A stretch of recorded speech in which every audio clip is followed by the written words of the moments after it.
Too much GH nie. Ghana for ahwefo etiefo. Onipa bi a won subscribe e too much GH no subscribe wo na ehintasem ensem a ebuafa oman Ghana so na ye de bremu one god nie, the only one god in GH eho na da bia mehwe abrochefo ene Ghana for mo wi asafa na ina me recommend emamo too much GH. Aqua Bastronko and comma too much 84 any ashefuna. And they so a young niaba. Most of our Mexican and the day in some water training. Our my mobile so mona 84. Ready, I was sent papa. Say was so jenny. And the girlfriend just a girl no get the report just a girl and say who be and cassa or one whom what you was sika. Na ye ni mu ni akoba na so jenny abomodia eku eye ni girl from dating for 7 good years. If you are just for assassin no be any 20 wow and I was esie no na ni na ne say yes so jenny ni abayo na che so mo hihyewo for 7 years na ekobie mu say eye so jenny abranta ni dindi Kenneth wonu say wa ware pen ehye baby woni eye sa maame no ewo embofra baako 3 na wodi esie eye ni oba woni ni date obayi ewo sika chese wodi esie na che na etiefo we na nchiremu kire se eye abayua kaleti wa chese wa ye innocent ache wa tie eye papa inda da che na ekoba se woti se eye papa ya wo date papa Kennedy wa ware awo 3 no eye ne ya odi hu ya no enema abayua we ebo modi etu ana motu kwan ko Benin na chese ni na na ma ni tu ana motu kwan ni se ni bu efu eye ni soje ni boyfriend yi na etiefo eye den ya woni obi ani ni relationship bufu a eye den ya obe communicate with se na be ya wodi nsu obegu ukuma na aye hyehyehye ne so na ukuma ato yim na sa na ekoba aye na eye soje ni bo modi defe ye abayuwe yi ma ne kuma to ni yim emra na wo Benin na wo tu car ko fa ni wo airport wo no se na soje ni na so wa fa no wa dwen de da esan se abayuwe ni bufu efu ye ni na wa ye na dwen se relationship on ne de ya de a wo twa so kra na enu na chese na dwen boni abanitim to ko fa ni free airport wo no na dwen boni ana abanitim ana nsusu ya wo susu no obo modi ama ni be mu eni sen obo modi ku eye abayuwa we na wo wie ye no wo sasie no na owie ye osie ni wie o ye successful wie no start fefe ye abayuwa kaloti na busuafo se ye wo mo ba na no mo dihye no we fa na wa frɛ another person say wo mo dihye no we fa say na wo ye innocent woni mo hwe awonim ne where about nativefo wa ye ni obeye ni newie na mebusuafo no so ni breye esanse wo munim say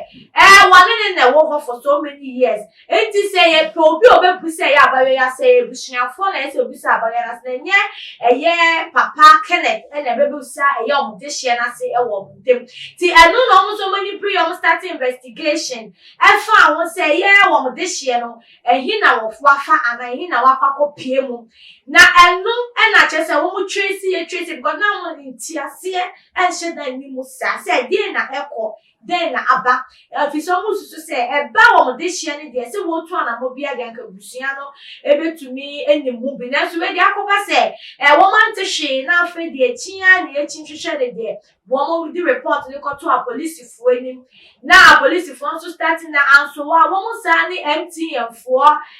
ya adwen se na be ya wo mo be hwehwe eye ne kanchema no soje ni na wo date no eye ne conversation wa have within that period no na eno no nkohu se conversation bi akoso a conversation no ase wa plot se obeyi abayua no efri atasefo asase so etiema eye conversation no eyi ne to na eno no mo police fo ababefa na ye kase wakwako pie eya police for ensemu a wo mo dani dana no bugusem sane no mo nsem na tie for report che se na enu mo nsem ni bia wode ebetu dwane se eye abayua kaleti ye wo mu se wone ne wo ho wo jitu mu se wone ne wo ho na wasa jitu mu se wo ebufuo kakra bɔ mu ntem emre okofa ano no efiri eye airport wo no na wo mu ba no enya ebufuo nti abayua ni dimrika enya ebufuo hyewo so esifrika na no so wanhu ena chese ka kotwi fan so a watu anana no wanso edo na ekoba ne sa no na chese ehunti no we decide say we besie eye abayua kaloti na etiefo ye kase yi de woni apolisifo no kopie mu ewo ye biaye a wosie eye abayua kaloti ma polisifo gu ensem ni mu a wo mu ehwehwe mu na etiefo wi ase ni peti mu osum na wo ye sa wie ye ni nkire mu kire se wo se kofa abayua yi property ni sika ne nyomo wo no okoteki possession achese na wo no why na adwin se ni da wo pa bro na wo di eye abayua kaloti na ni na emu no aye nya hweye embabru no se wusi so na se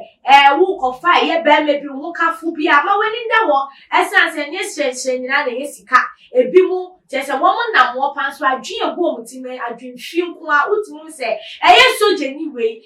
oye min papa na adwin no chese wudi akasa wo mu se abayua ana wo kanchima woni na tena for 7 good years wo utimi twa munku no esan eye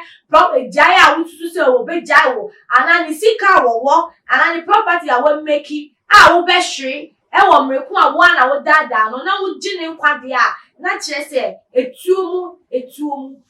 wo sum na insem se esi ana yenso ye fa ye de wo mu ye sua ade wo mu ye ma ye ni ada wo papa na se de esi tie bia no aya na ma ye die wo ti se ne aye de owo de chinye owo mba me fa ye se na na wo popo din aba otimu po edi obi egu agene nkwa eku na efi atasefo asaso akai hu se owo cap de obi anu ma no china sise no wo so ebi ana aso na mo so dia atembo bi wo baby ewo edi mawo na etie for se na sitie bi awe wo sem yi wo so gya wadwen kire we comment section wo subscribe to Too Much GH efi de kase everything for mo de gya wadwen kire etu ye comment section wo efa ma me afi subscribe to Too Much GH efi de kase se de dwumedie bi atu mu amunu mo na wo so se tumi akabi na wo tumi akire wadwen afi wo like share and promote eye Too Much GH channel we and the MSC cow na me kita won ye best so mo na family me sem basic cry wo dwumi ko mo so ya say Mama Juliet Ventures oba pese o kitchen wo ye lovely na ko sesha de na say be brendu mu ya dia for Mama Juliet na ma no be bo ama o kitchen no fie wo aye ni kan papa fe long master so be pie mu a wo mo no wo mo ma long within 24 hours ni wo yan so government worker now affordability now project bisi we to long master be wow ama when your urgent money for urgent projects now more terms and conditions so there flexible rate so don't matter so crap all my day na long master ma what's I no embrace for aha ina mdi mo besi agro de no na dey san cross for that's na many mo besi abon san bi makram